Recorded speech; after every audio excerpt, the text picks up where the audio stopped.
Hello everyone, आज का यह वीडियो 25 अगस्त के एग्जाम के लिए काफ़ी इम्पोर्टेंट साबित होने वाला है, क्योंकि इसमें हम ऐसे प्रश्न आपको बताने वाले हैं जो कि हूबहू वही प्रश्न आने की संभावना है। क्योंकि जो मेरे पास प्रश्न आया है, संभावना है कि वही प्रश्न 25 अगस्त को आएगा, और यही प्रश्न 25 अगस्त को आ गया तो बाबू मज़े ही मज़े है।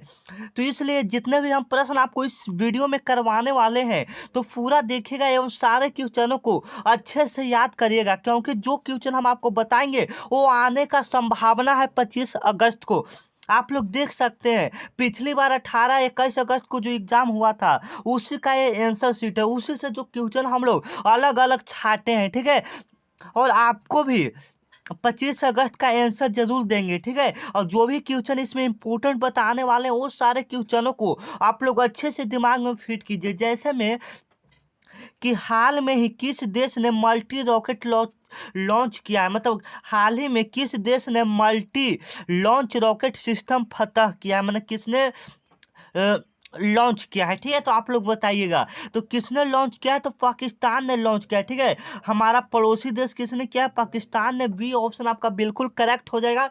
और ये संभावना है कि 25 अगस्त के एग्जाम में पूछ सकता है, तो आप लोग इस क्वेश्चन को अच्छे से याद कीजिएगा, ठीक है। और आपको 1 घंटा पहले ओरिजिनल पेपर देने की संभावना, अगर मेरे पास जो प्रश्न आता है, अगर मेरे पास क्वेश्चन आ जाता है, आंसर आ जाता है, तो हम आपको देंगे। तो इसलिए आप लोग डिस्क्रिप्शन में लिंक है, आप वहां से जुड़ जाएंगे, ठीक है।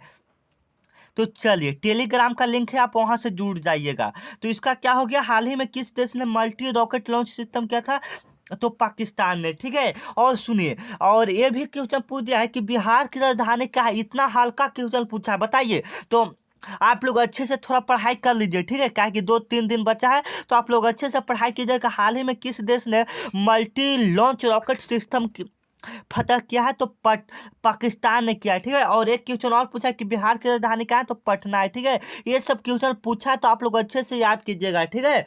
चलिए नेक्स्ट क्वेश्चन की तरफ से चलते हैं। नेक्स्ट क्वेश्चन है कि द लास्ट सपर एक प्रसिद्ध रिनेसेंस चित्रकारी किसकी श्रेष्ठ कृति थी। मतलब पूछा कि द लास्ट सपर एक प्रसिद्ध रिनेसेंस चित्रकारी किसकी श्रेष्ठ कृति थी, तो किसकी कृति थी, तो लियोनार्डो द विंसी का था, ठीक है।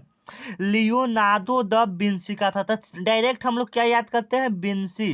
क्या याद करते हैं, विंसी, ठीक है। आप लोग मेरे बातों को सुनने का कोशिश कीजिएगा, ठीक है। जो भी क्वेश्चन हम बताते हैं वो आपके लिए इंपॉर्टेंट है, ठीक है। चलिए इसको कॉपी पर नोट कर लीजिए। अफ्रीका में आसवन डैम द्वारा बनाई गई झील कौन है। अफ्रीका में आसवन डैम द्वारा बनाई गई झील कौन है, आप लोग बताइएगा। अफ्रीका में आसवन डैम द्वारा बनाई गई झील कौन है, आप लोग बताइए। तो अफ्रीका में आसवन डैम द्वारा बनाई गई झील कौन है, तो नैन सार है। कौन है, नैन सार। सी ऑप्शन आपका बिल्कुल करेक्ट हो जाएगा। अफ्रीका में जो आसवन डैम पर झील बनाया गया है, कौन बनाया गया है, नैन सार बनाया गया है। आप लोग अच्छे से याद कीजिएगा। और 21 अगस्त का क्वेश्चन आपको हम बताते हैं कि खेल दिवस कब मनाया जाता है। इतना छोटा क्वेश्चन, इतना हल्का क्वेश्चन पूछा है कि खेल दिवस कब मनाया जाता है, तो कब मनाया जाता है, 29 अगस्त को मनाया जाता है। आप लोग याद कीजिएगा। और नए हैं तो चैनल को अभी सब्सक्राइब कीजिए, क्योंकि आधा 1 घंटा पहले हम लाइव चलाएंगे, ठीक है। चलिए नेक्स्ट क्वेश्चन आपके सामने है। बताइएगा कि 1853 से 1856 में क्रीमिया का युद्ध किनके बीच लड़ा गया था। तो जो क्रीमिया का युद्ध 1853 से 1856 के बीच लड़ा गया था, वह किसके बीच लड़ा गया था, तो रूस और तुर्की के बीच। ए ऑप्शन आपका बिल्कुल करेक्ट हो जाएगा, ठीक है। चलिए नेक्स्ट क्वेश्चन है कि हॉर्नबल फेस्टिवल का आयोजन कहाँ किया गया। क्वेश्चन कह रहा है कि हॉर्नबल फेस्टिवल का आयोजन कहाँ किया गया है। तो जो हॉर्नबल फेस्टिवल का आयोजन किया गया था वह कहाँ में किया गया था, तो वह नागालैंड में किया गया था, ठीक है। हॉर्नबल फेस्टिवल का आयोजन कहाँ किया गया था, नागालैंड में। एक ऑप्शन बिल्कुल करेक्ट हो जाएगा। और एक क्वेश्चन आप लोग अच्छे से याद कीजिएगा, जो कि इंपॉर्टेंट क्वेश्चन है, ठीक है। आप लोग याद कीजिएगा कि जो जालियांवाला बाग हत्या हुआ था उसमें गोली चलाने का आदेश किसने दिया था। ये भी क्वेश्चन इंपॉर्टेंट है, ठीक है। यही 11 अगस्त को क्वेश्चन पूछा था, यही 11 अगस्त को क्वेश्चन पूछा था, ठीक है। कि जो जालियांवाला बाग हत्याकांड हुआ था उसमें गोली चलाने का आदेश किसने दिया था। आप लोग कमेंट में बताइए तो फटाफट। चलिए एक क्वेश्चन को आप लोग जवाब कमेंट में बताइएगा, ठीक है। चलिए पटना में किस सिख गुरु का जन्म हुआ था? पटना में किस सिख गुरु का जन्म हुआ था? तो गोविंद सिंह का डी ऑप्शन बिल्कुल करेक्ट हो जाएगा। पटना में किस सिख गुरु का जन्म हुआ था? तो गुरु गोविंद सिंह का। यह सिखों के 10वें गुरु थे। कौन थे?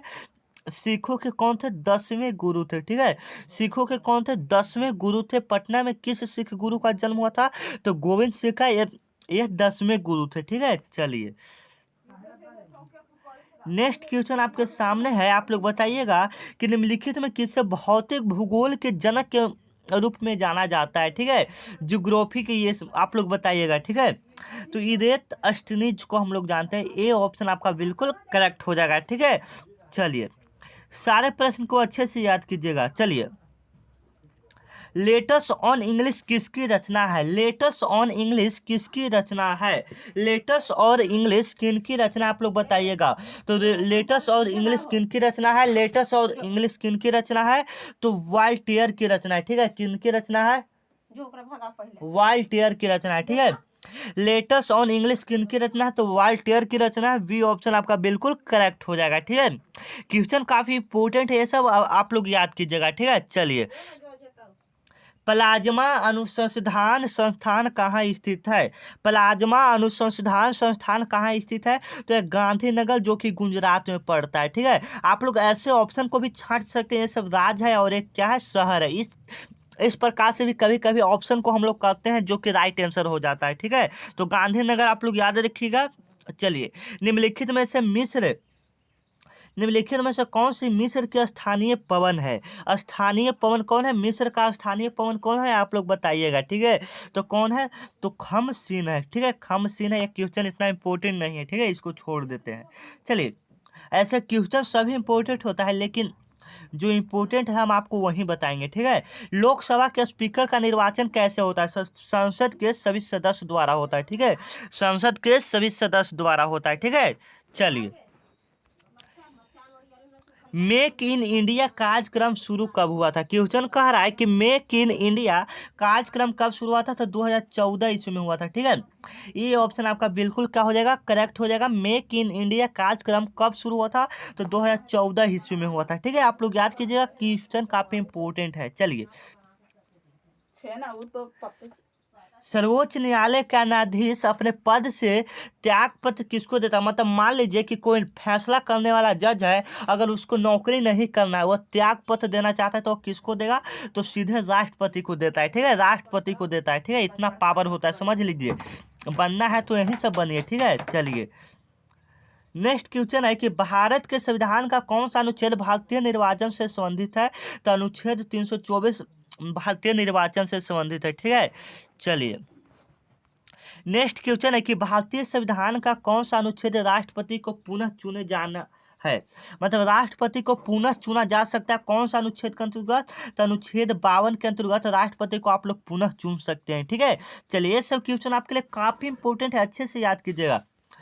किस अनुच्छेद के तहत उपराष्ट्रपति राज्यसभा का पदेन सभापति होता है? ठीक है, तो किस सेक्शन के अनुसार?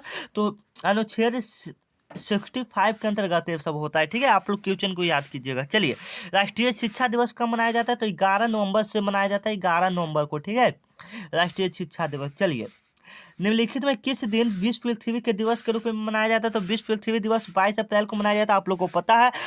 नए हैं तो चैनल को अभी सब्सक्राइब कर लीजिए, क्योंकि आधा एक घंटा पहले हम लाइव चलाएंगे। क्योंकि मिलते हैं नेक्स्ट वीडियो में। अभी कुछ इशू आ गया है, वीडियो में PDF में इशू आ गया है। ठीक है, इसलिए मिलते हैं नेक्स्ट वीडियो में। तब तक के लिए जय हिंद, जय दोस्तों। चैनल को जरूर सब्सक्राइब कर लें।